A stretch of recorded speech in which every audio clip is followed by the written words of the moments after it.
nikasema aina za uchumba. Nataka nirudie hapo, kama ulishaandika una haja kuandika. Aina za uchumba. Katika uchumba, kwa sababu somo letu tunajifunza uchumba, na sababu za kujifunza uchumba ili mambo yatendeke kwa uzuri na utaratibu. Ndivyo Biblia ilisema katika Wakorintho wa kwanza 14:40. Mambo yatendeke kwa uzuri na yasiwe mazuri lakini hayana nini? Taratibu. Kwa hiyo ndio maana tunajifunza. Lakini tukasema sababu nyingine ni kuepuka makosa yaliyofanywa na waliotutangulia ambao leo wanajuta. Sio? Sasa aina za uchumba tukasema aina ya kwanza ni uchumba wa tamaa. Yaani mtu anampenda mtu kwa kumtamani tu, lakini hana elimu ya maisha ya ndoa. Anatamani, kwa mfano wanaume hupenda kutoka nje kwenda ndani. Mwanaume anapenda kutoka nje kwenda ndani. Anapenda mwonekano wa yule binti, miguu yake, pua yake, sio kutembea kwake, sura yake. Kwa hiyo anaishia kupenda kwa kuona, lakini bila kujali tabia za yule binti. Na uzuri wa sura wa mwanamke unavutia wanaume wengi, au unaweza sababisha aolewe mapema, lakini tabia ndo zitaamua akae kwa muda gani kwenye ndoa. Tabia ndo inajenga ndoa, tabia ndo inavunja nini? Ndoa. Ukishaoa mtu huwezi kula mashavu yake yale mazuri unayoyaona, wala yale macho uliyomsifia ya gololi hayawezi kuosha vyombo. Anabakia yeye. Tabia. Sasa wakati wanawake wanavutiwa na vitu alivyonavyo mwanaume, ndio maana ni vigumu sana, labda awe mwanamke ambaye ana kaelimu fulani, lakini wengi akiona mtu ana gari kama gari ya Mzee Mesha kile Halia, kila binti anaona hapa nimefika Yerusalemu. Wanawake hawajali gari hii ni ya kuazima, ni ya serikali. Wao wakishaona na nini? Na ndio maana kuta hawa madereva wa magari makubwa wanatembea na wanawake ovyo, sababu wanawake wanafurahia kuona ni gari. Lakini ukikaa nao utaona hata mshahara unaolipwa haueleweki. Sio? Wanawake wanavutiwa na vitu hivyo. Ana gari, ana nyumba, ana pikipiki. Sio? Lakini bila kujali tabia ya yule muoaji. Huo tukasema ni uchumba wa tamaa, ambao uchumba wa tamaa hauwezi ukasababisha ndoa idumu katika maisha ya mtu. Jamani, nataka kueleweka. Mithali 6:25, hebu tusome tena. Usiutamani uzuri wake moyoni mwako. Usiutamani uzuri wake wapi? Moyoni.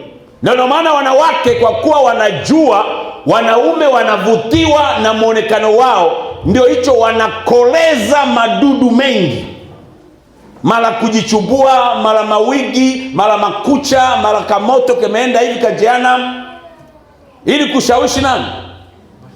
Sisemi ufanye, sisemi usifanye, ila ninasema hivi, hivyo ndio vinaweza kukunasa mwanaume. Sawa? Usiutamani uzuri. Soma tena vizuri. Usiutamani uzuri wake moyoni mwako. Moyoni mwako. Wala usikubali akunase kwa kope za macho yako. Wala usikubali akunase kwa kope. Sio? Mwanamke anaweza akawa hajaumbwa na kurembua macho, lakini akalembua ili akunase. Akunase na nini? Na kope. Soma mstari unaofuata hapo. Maana kwa malaya mtu Kwa malaya mtu hutiwa katika hali ya kuhitaji kipande cha mkate. Malaya ananaswa na kipande, manake wanawake na wao wananaswa kwa vitu, pesa, vipande vya mkate. Akiona kitu anakubali, sio? Sasa huo, kama uchumba umeanzishwa kwa maana hiyo, hautadumu. Nimeona hapa kanisani vijana wengi wanapokuja mabinti wageni wanaharakia kuwachumbia kwa sababu macho yao ndio yanawaona, alafu wanadharau wale wa zamani, wanahisi wamepata mali mpya bila kujua tabia ya hao. Unasikia wanasema kiumbe kipya kimefanyaje? Ndio unakuta binti mmoja mgeni amechumbiwa na vijana watatu. Ni Mungu kweli? Mpaka mimi najiulizaga, huyu anasema, huyu kamwambia, ni kweli ni Mungu? Wanavutwa na mwonekano wa mtu mgeni. Sisemi wageni wasiolewe, lakini je, unamuoa, unamjua? Nitakuja kufundisha kwa madhara haya yanaanzia wapi. Ndoa nyingi zenye maumivu leo zilianza kuharibu hapa. Hapo ndio zilianza kuharibu. Waliingia kwenye mahusiano kutokana na kutamaniana, lakini bila kuwa na elimu ya ndoa. Halo, nikasema uchumba wa pili ni uchumba wa dharura. Kuna watu wanaanzisha uchumba mpaka ndoa. Kwa nini? Hawakuwa na wazo la kuoana au kuchumbiana, lakini tu imetokea wengine walipeana mimba, sio? Kwenye uhuni wa sherati, mimba ilipoingia sema kwa kuwa sasa una mimba nitafenyeje, nikuoe. Mimba haiwezi kutengeneza ndoa. Amen. Amina. Kuzaa na mtu sio ndoa. Kuzaa ni kuzaa. Kwa hiyo unakuta kuna watu wengi wameingia kwenye ndoa hawakuwa na nia kuoana, ila kwa sababu walikutana mapenzi, moja akashika mimba. Sasa kama umeshika mimba tutafenyeje? Na wengine wanamwambia sasa usipooa huyo tena utaenda kuoa kwingine, utazaa sehemu ngapi? Huyo ndo mume wako, ni kweli? Huyo ndo mke wako, ni kweli? Nikasema hivi Jumatano, I don't know kama Jumatano au Ijumaa, nikasema kwa bahati mbaya mabinti wengi wakimpenda mwanaume wanasema nakupa zawadi ya mtoto. Sio? Nani alikuambia mwanaume anataka mtoto? Wanaume ambao hamjakubaliana upate mtoto huwa hawapendi wewe mtoto anayezaliwa. Ndio maana unaona ulipompa zawadi leo unatunza wewe mwenyewe. Sio? Wewe ukitaka kumpima mwanaume, hata tu ukimwambia tu nahisi nimeshika mimba, utasikia mimi nimeingiaje? Sio? Anaruka futi ngapi? Sasa nikafundisha Ijumaa nikasema muache utoto. Ukimpa mwanaume unasema kwa kuwa nampenda eti nampa zawadi ya mtoto, hiyo sio zawadi, umempa majukumu, umempa mateso. Kila siku utaanza kumwambia mtoto anaumwa, mtoto shule, hiyo ni zawadi. Kwa hiyo kuna uchumba wa dharura ambao unatokana na watu kutokuwa na makusudio ya kuoana. Kwa mfano, mwingine amepanga nyumba, wanamwambia bila mke hauruhusi kukaa hapo. Kwa hiyo unatafuta tu kamke, wapi Freda njoo, haya tuanze maisha. Ili mwenye nyumba aniruhusu nifanyeje? Na kuna watu wanachumbiana au wanakubali kuchumbiwa kwa sababu ya maisha magumu. Ni binti wa kazi, sio? Anasema sasa, yani Mungu anisaidie tuniolewe, hii mambo ya kuamka asubuhi na jioni nikapumzike. Nani alikwambia kwenye ndoa kuna mapumziko? Kule ndo kwanza kwenye gwaride tulikuwa unacheza hapo unasema ajua, yani anza upya. Kule hakuna nini? Lakini wengine tukasema wanaweza kuoana tu kwa dharura, ni kwa sababu labda wazazi wamempeleka kule. Sasa kitu ambacho hiyo ndoa kama mmeoana kwa sababu hizo haitadumu. Lakini tukasema kuna uchumba wa kuiga. Yaani kila unapotangaza uchumba utashangaa na mwingine anaanza kutamani kuoa na kuolewa, anaiga. bila kujua maana ya ndoa. Kwa hiyo waigaji ni wengi, wadumuo kwenye ndoa sio. Anaiga tu. Juveni katangaza, basi na mimi ngoja nianze. Wewe dada unaonaje? Twende kwa mchungaji. Kijana anaiga, hana kitanda, hana godoro, yeye mwenyewe anatunzwa nyumbani, sio? Kila kitu wapi? Sasa ni kitu nikasema usipende kuigaiga mambo ya matembo, yanaletaga madhara. Haleluya. Haleluya. Lakini nikasema kuna uchumba ambao vijana hawaelewi, ambao wengi wameharibika makanisani, ni uchumba wa kupenda tendo la mapenzi au ngono tu. Na hii imeua sana watoto makanisani. Wanatongozana, alafu wanaidiana kuoana. Kesho binti analia na umia, aliyefanya mapenzi na wewe amekuacha, kaenda kuoa mwingine.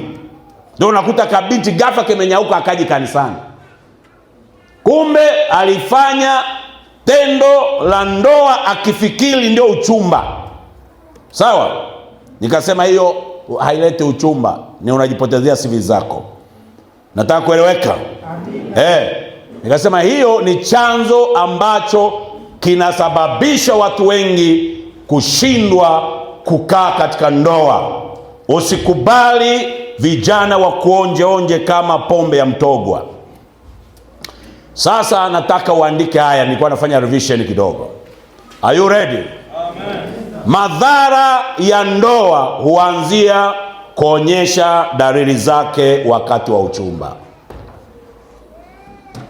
Madhara ya ndoa utakayokuja kukutana nayo kwenye ndoa yako, dalili zake huwa zinaanza wakati wa uchumba. Kile kipindi cha uchumba, kuwa makini sana, huwa kinatabiri aina ya ndoa utakayokuja kuwa nayo hapo kesho.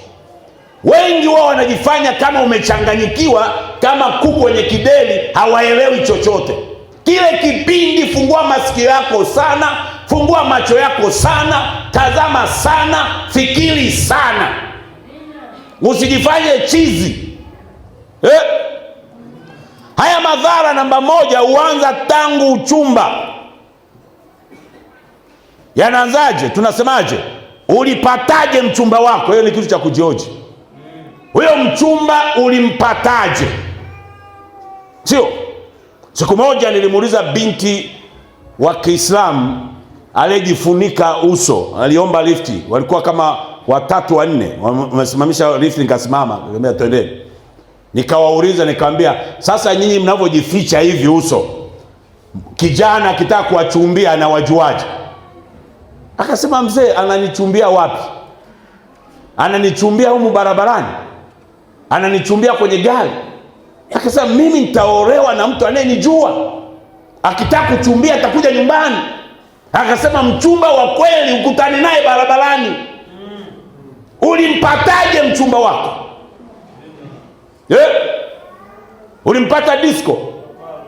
Kama ulimpata disco, unategemea ni mke sahihi au mume sahihi? Nauliza vijana. Kwa hiyo ule wakati wa uchumba lazima ufikirie, je, nilimpataje? Njia ya kumpata huyu Sheila ilikuwaje? Haleluya. Lakini bi yake uliendeshaje uchumba baada ya kumpata? Kuna wengi wanaanza kuendesha uchumba katika njia zao na wanapata wachumba katika njia zao. Kwa mfano, wengi baada ya kupita kwenye njia sahihi anamtongoza binti. Mambo poa, una macho kama goroli, mimi nimekuzimia. Unasemaje? Sawa. Sasa nani hamna noma. Kwa hiyo inakuaje? Basi tukae, tusimwambie baba mchungaji wala mzee wa kanisa, sio? Wala wazazi. Wanaendesha uchumba wa siri mwaka mzima. Wewe ni uchumba? Mnaendeshaje? Ndio kijana naanza hapa. Tulipata kesi hapa kanisani. Kijana katongoza binti, kaanza kumpa pesa, kaanza lelele, baadaye binti akamkataa. Akaja baba mchungaji, huyu ananikataaje? Sisi namuuliza kwa nini asikukatae? Baba, nimeandikisha kesa hapa, nilimpa vocha 10,000. Akapiga hesabu 400,000, binti kala. Tunamuuliza binti hivi, asema haya, sasa baba mimi nitafanyaje? Vya bwege vya liwa tu. Kwani mimi nilikuwa nakuomba? Asema mimi nikitoka, asema hiyo ya soda. Sasa mimi nikatae hela. Baba, mtu anakataaga hela? Tena mwanamke, msichana wa kike anakataa hela. Haulizi hela imetoka wapi. Akala 400,000 humu kanisani. Yaani wanaendesha uchumba wao wenyewe. Sio? Unaweza kukuta Juveni kama walianza uchumba na Spora kwa siri. Unaweza kukuta Spora ameshakula vitu vya kutosha bila Eden kufanyaje? Jua. Kashatandikwa nywele, wigi la mgerasi la kwanza, viatu vya mchuchumio. Baadaye wanapokuja kuleta kwetu, walishaendesha kiuniuni, walialikana huko vibanda vya CCM, wakala ile kitimoto pale mjini. Sasa wadada huwa wajui huyu mwanaume anaendea kucount, anapiga nini? Hesabu. Kama uchumba uliendesha kiuni, tegemea utakuwa na ndoa ya kiuni hivyo hivyo. Mchumba anayekwambia mchungaji asijue, mzee wa kanisa, wazazi, hii ni siri yetu, siri yetu. Una hapa akia. Hii ni ya kwetu mume, sawa. Wakikuuliza sasa, unakula bomu binti, litakapokuja kulipuka utaelewa. Ndio maana kwa nini tunatangaza uchumba? Watu tunatangaza uchumba ili kama mchumba ana mambo yasiyofaa waseme. Sio vizuri mpaka ndoa inafungwa au unasema mimi nilijua tu ile ndoa itadumu. Tumetangaza uchumba, anza kutuambia uchumba mlietangaza hawa watu. Huyu kijana yuko hivi, huyu binti yuko hivi. Mwokoe mtu. Haleluya. Sasa unaanzia kwenye uchumba, uliendeshaje? Lakini si tunasema mlioanaje. Hapo ndo ndoa zenye matatizo. Baada ya kuchumbia, ndoa yenu ilipita mkakati gani? Mlioana au tu mlichukuana kama mbio za mwenge? Processes za kufunga ndoa zilikuwaje? Wazazi walipata taarifa, posa ilienda, mali ilienda, au tu binti ulituma message kwa wazazi ukasema sasa hivi msinitafute, naishi na mwenzangu. Mwenzako ulitoka naye wapi? Sasa hivi sina shida, niko na nani? Na mwenzangu. Mlioanaje? Ufunuo 3:3, mtusome na hapo tena. Kidogo. Ufunuo 3:3. Soma. Basi kumbuka jinsi ulivyopokea. Ukumbuke mlipatanaje, mlioanaje. Kumbuka jinsi ulivyopokea na jinsi ulivyosikia. Yashike hayo na kutubu. Walakini usipokesha nitakuja kama mwivi. Kuna wakati usilaumu vita vinavyotokea kwenye ndoa. Anza kutubu, kwa sababu uliingia kwenye mkataba wa ndoa visivyo na utaratibu. Sio? Mama moja hapa mnamkumbuka, aliacha amekaa kanisani, akaenda kutafuta mlevi mmoja. Tayari vita ikaanza, ndoa haiendi vizuri. Akanifuata mimi, baba, nilikuwa naomba uniombee ndoa haiendi vizuri. Nikamwambia ulitegemeaje kwenda kwa mtu muuni mlevi? Tuombe nini sasa? Gatoka kwangu, nikamwambia mimi siwezi kuomba. Akaenda kwa katibu, namkumbuka? Ndio. Akaja kwa katibu, baba, nimemwambia aombee ndoa yangu, anasema niliingiaje? Hivi haoni kwamba nateseka? Wewe mwenyewe uliingiaje kwa mlevi? Uliolewaje? Nasema uliolewaje? Mbona mnijibu? Kwa kande za shilingi 30. Ulanzi lita 5. Lakini 2, uchumba unaharibika, ndoa zinakuja kusumbua. kuanzia wakati wa uchumba. Nataka kuzungumzia hasa wakati wa uchumba. Wakati wa uchumba ulibaini tabia gani za mchumba wako? Hicho kitu msikipuuze vijana. Ulibaini tabia gani? Ulibaini tabia gani? Mchumba wako anapenda maombi, anapenda ibada au hapendi ibada? Sio? Ulibaini nini? Uliona kuna dalili ya mchumba wako kutokuwa mwaminifu? Ni mkweli au mwongo? Zile tabia unaziona wakati wa uchumba ndio maisha ya ndoa ya kesho. Kwa sababu kama mtu ameshindwa kuficha tabia zake wakati wa uchumba, ujue ndani ya ndoa ataonyesha makucha yote. Katika maisha yako, ukishaona mchumba wako ana tabia mbaya, usijitie moyo kwa sababu ana pesa. Usijitie moyo kwa sababu mzuri kwamba atarekebishika mbele ya safari. Mungu atanisaidia humo.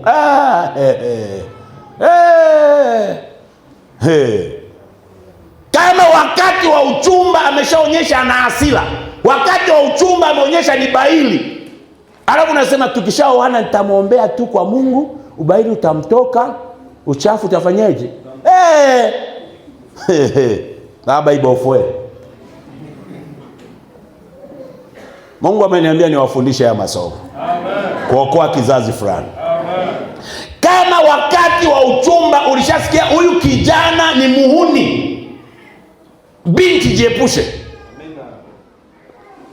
Na kama ingia ukimaanisha kwa sababu nimezidiwa na ingia tu, hata kama ni muhuni na mimi nitacheza katika upande wangu, ila usije kupiga makelele. Ndio maana tunakaa kwenye kesi za ndoa, utasikia yani baba nataka nikwambie toka wakati wa uchumba huyu alikuwa ananisumbua. Yani kuna wakati mpaka ule uchumba tutakuvunja, tukavunjurua tena, tukarudisha, tukavunja, tukavunjurua. Wewe tangu wakati wa uchumba, yani unapanda kwenye gari, unaona kabisa lina maana tairi imechomoka. Unasema ngoja nitulie tu, utafika Masasi hivyo hivyo. Jiokoe mapema. Wewe unaona kesa dereva anaingizwa kwenye gari yuko chakali mpaka wanamsaidia kumkalisha. Wanaambia gia ni hapa. Okay. Naye unasema Anasema wanasemaga wakilewa anaendesha vizuri. Imeandikwa maandiko ambayo yako nyuma ya Biblia, kunguru, mwoga. Ni vizuri uchelewe kuoa na kuolewa kuliko kuwahi kuoa na kuolewa kwa mtu ambaye sio sahihi.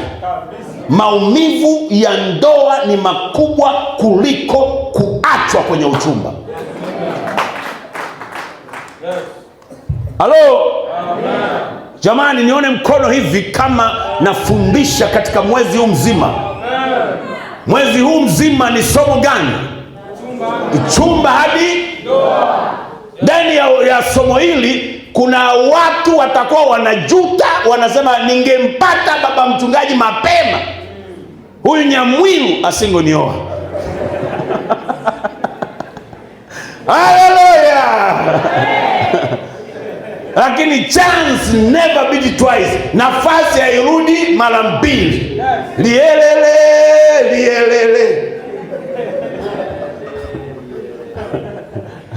Haleluya.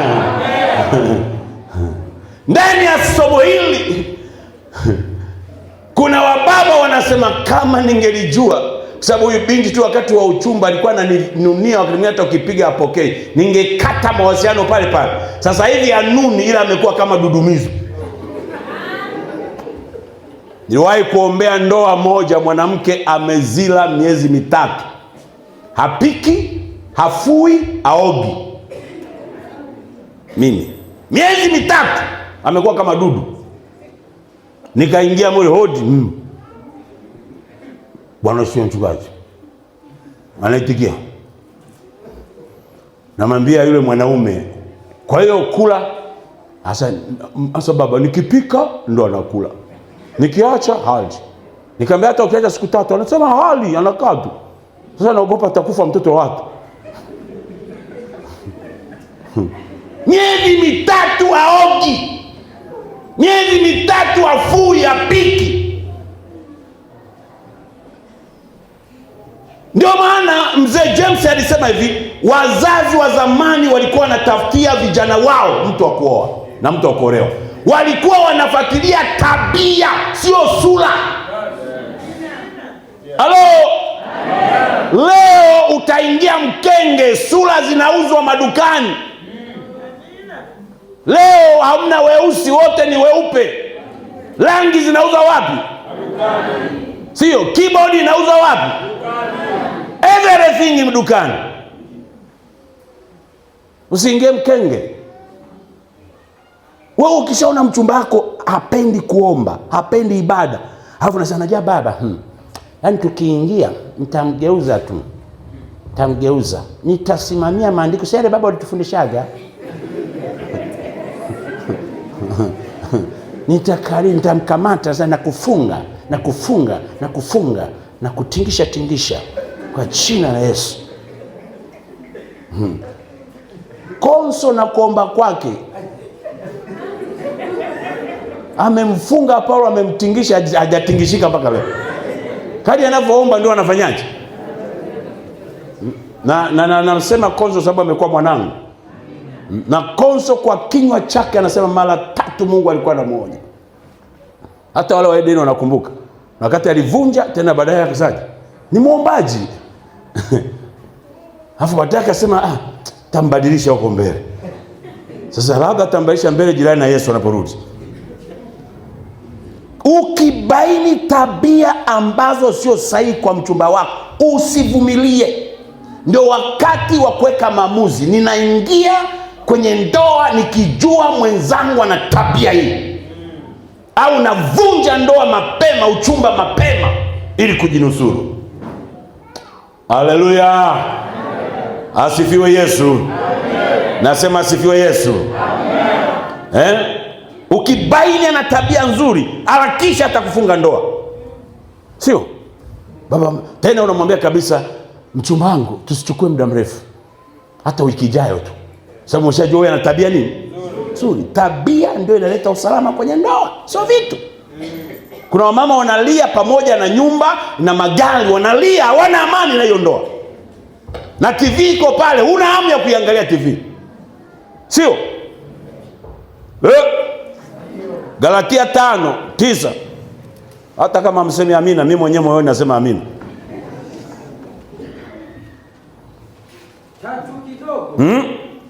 Chachu kidogo hutachua donge zima. Utachua donge zima. Chachu ukishaona tatizo tu kwa mchumba wako, haijalishi, weka maamuzi. Naingia huku niteseke, au najiondoa kwenye mtego. Haleluya.